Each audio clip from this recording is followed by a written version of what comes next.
And the mark of the beast, Revelation 13:16. And he causeth all, both small and great, rich and poor, free and bond, to receive a mark in their right hand or in their foreheads. On March 6, 1996, on CNN, Prince Charles showed the world that he and his two sons, William and Harry, had been the first people to be voluntarily implanted with a microchip, or a traceable biochip, in their right hands, allegedly for security purposes.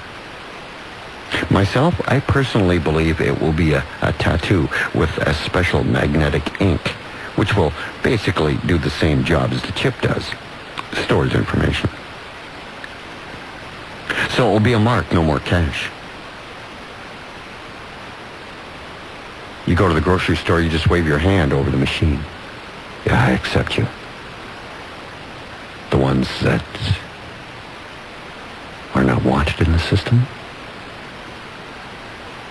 well, will be rejected.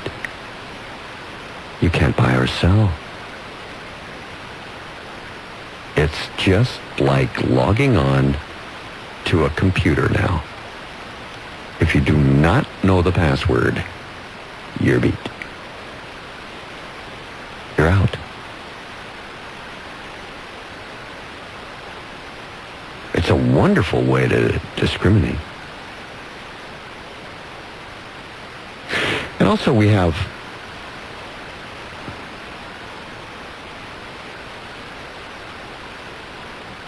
the story that broke in 1994 on June 26th. That's when Prince Charles announced that when he becomes king, he will relinquish the monarch's role as head of the Church of England. He said he would rather be seen as a defender of the faiths rather than the defender of the faith. He went on to say, I happen to believe that the Catholic subjects of the sovereign are as important as the Protestants, not to mention the Islamic, Hindu, and Zoroastrian. He told the Independent Television Network.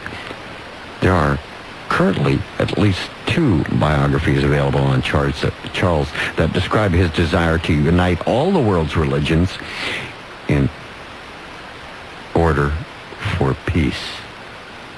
Daniel 11:37 says, he shall regard neither the God of his fathers, nor the desire of women, nor regard any God, for he shall exalt himself above all.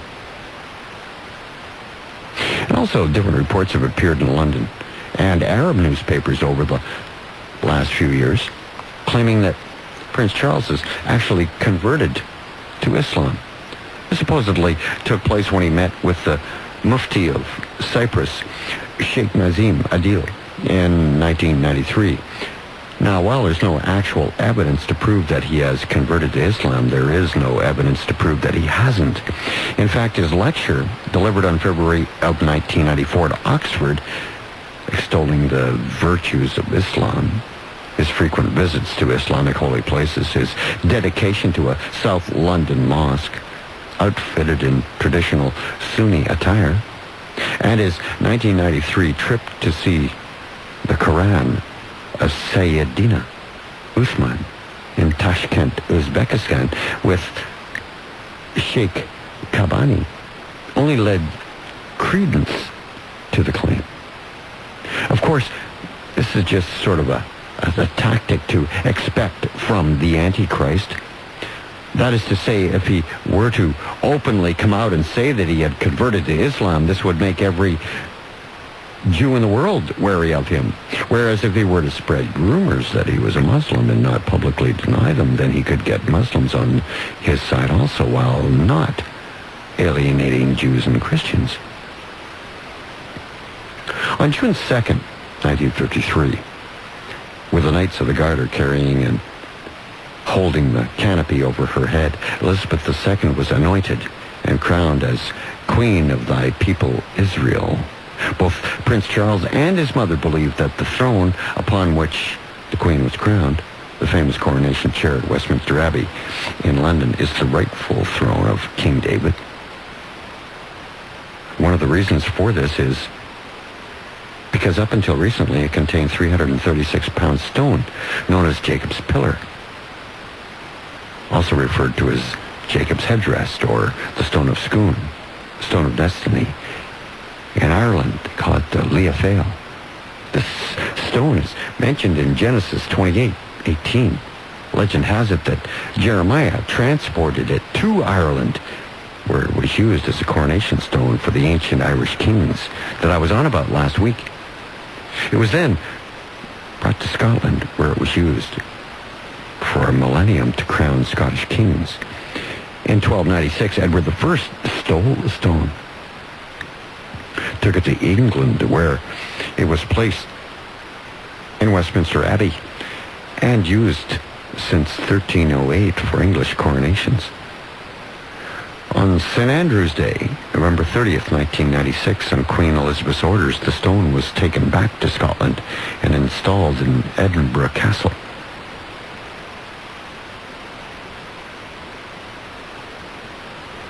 I, as do many people, believe that this stone will be used to crown the Antichrist, posing as the Messiah. Spaceman back with more on Prince Charles as the Antichrist in a moment. On A View from Space on AM640.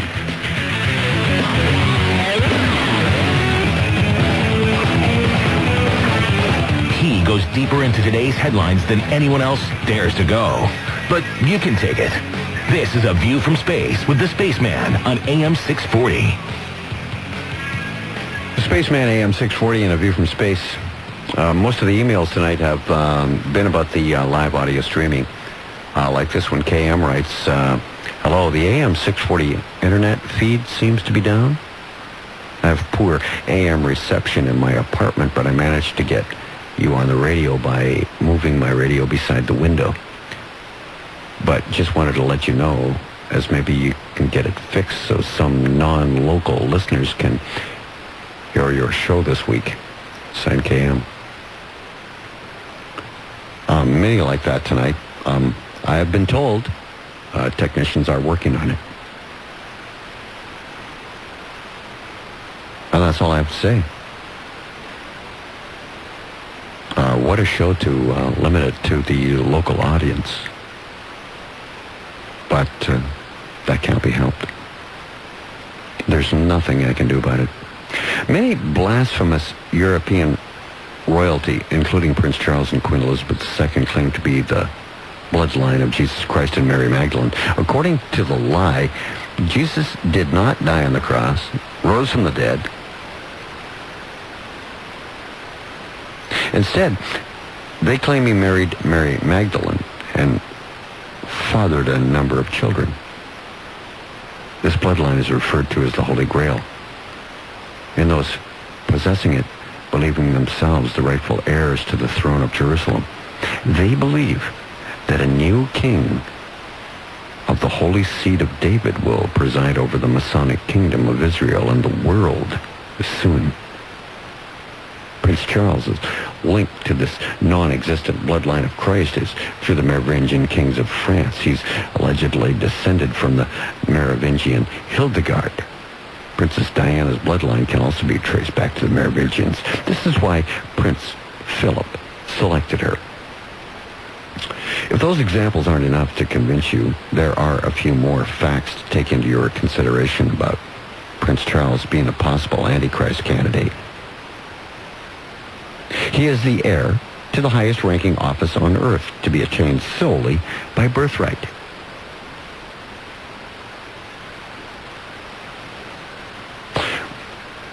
Israel became a state in 1948. In other words, Israel was born. Prince Charles was born in 1948. Prince Charles is the same age as Israel. He came to existence the same time that state of Israel did. In 1992, before the full unification of 1993, Charles applied to the European Union to be made the King of Europe. He actually asked them. He was turned down by European Parliament, but has since developed enormous support among European royalty and the banking elite. Prince Charles's own business forum website is at www.oneworld.net. Want to check it out for yourself right now? It's his own personal business forum website. Prince Charles's address is oneworld.net. His World Business Forum takes in 200 of the world's top corporate leaders and consolidates 26% of the world's wealth. That's what we know he owns. What else? We're not sure. Charles is literally able to steer the environmental ethics and business agendas of the world's most powerful multinational companies. The holders of the House of Windsor constitute enormous wealth, including the Archer Daniels Midland Company. They are stockholders with a controlling interest, which controls 75% of the world's grain. So, if we have a food shortage, the royal family will literally be able to control who eats and who doesn't. Prince Charles also considers himself to be psychic and believes in guidance from the spiritual realm. The Queen, do you think she's involved in Spiritualism? Well, she is. And Prince Philip is.